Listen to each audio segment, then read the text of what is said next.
It was a warm day out there today, and it's going to be a warm night. Temperatures tonight only dropping into the 40s and 50s. High temperatures tomorrow, I'm expecting 70s, 80s, and even 90s for the lower elevations. Unfortunately, the warm temperatures come with a catch. It is going to be a lot windier tomorrow with wind speeds up to 25 miles per hour and even stronger gusts.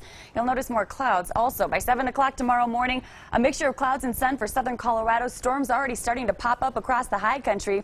May see a few of these showers sliding over the I-25 corridor as early as lunchtime tomorrow. These showers will continue sliding off toward the north and east through the afternoon and into the evening, so a bit more of an active day.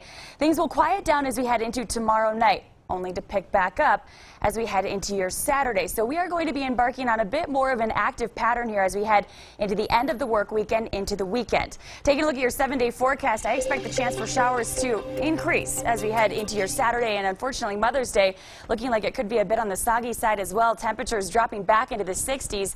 We'll stay there with a daily chance for storms through the middle to end of next week. Pueblo 87 degrees tomorrow, 74 on Saturday, 68 Sunday, 70s expected as we move into next week, but we're going to keep that 10 to 20% chance for storms going. Saturday, especially out across the far eastern plains, may have the potential for a few strong to severe storms. We'll have to keep a very close eye on that. Of course, stick with your Storm Tracker 13 weather team through the weekend. Canyon City 83 tomorrow. We hit 70 degrees on Saturday with 60s expected Sunday. Best chance for storms will be over the weekend. We'll keep the storms though around through next week as yet another system heads our way. And in Teller County, a very similar story. Tomorrow we'll see the chance for storms during the afternoon. A 40% chance for rain, and we could even get a few rumbles of thunder Saturday, Sunday. Storms will stay in the forecast through next week. So obviously we've had quite a few days of sunshine this week, but things getting more active. So is that a sign of things to come? I want to talk about your May long-term forecast first. Right now, looking like May is going to be a wetter than average month. Typically in Colorado Springs, we get about 2 inches of rain during the month of May. And in Pueblo, we get over 1.5 inches of rain. Could see more than that this month. And it does look like it's also going to be a bit cooler than average.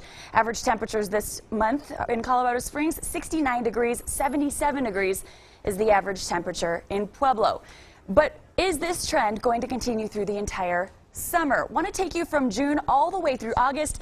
That's when things look like they're going to change. In fact, the entire United States right now is forecast to be warmer than average this summer. So we're going to heat things up as we head from June through August.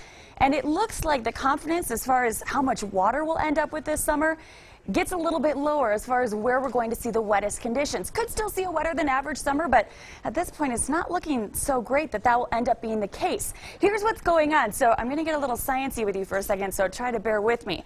We have an El Nino. We've been tracking that in place since the beginning of the year. Warm and dry conditions, that's usually what we see off toward our north during El Nino events, with wetter and cooler conditions off toward the south. Think about all the flooding that we have seen in Texas over the past couple of weeks. Well, what's happening is all the warm air across the Pacific pooling up against the western coast of Central and South America.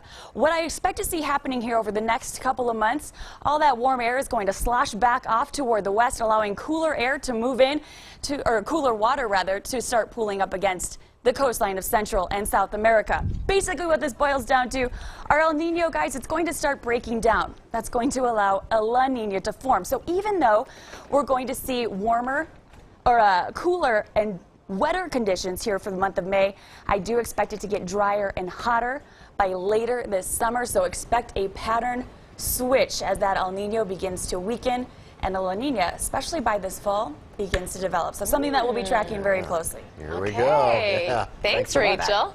Well, coming up, who knew that being an outfielder meant being a member of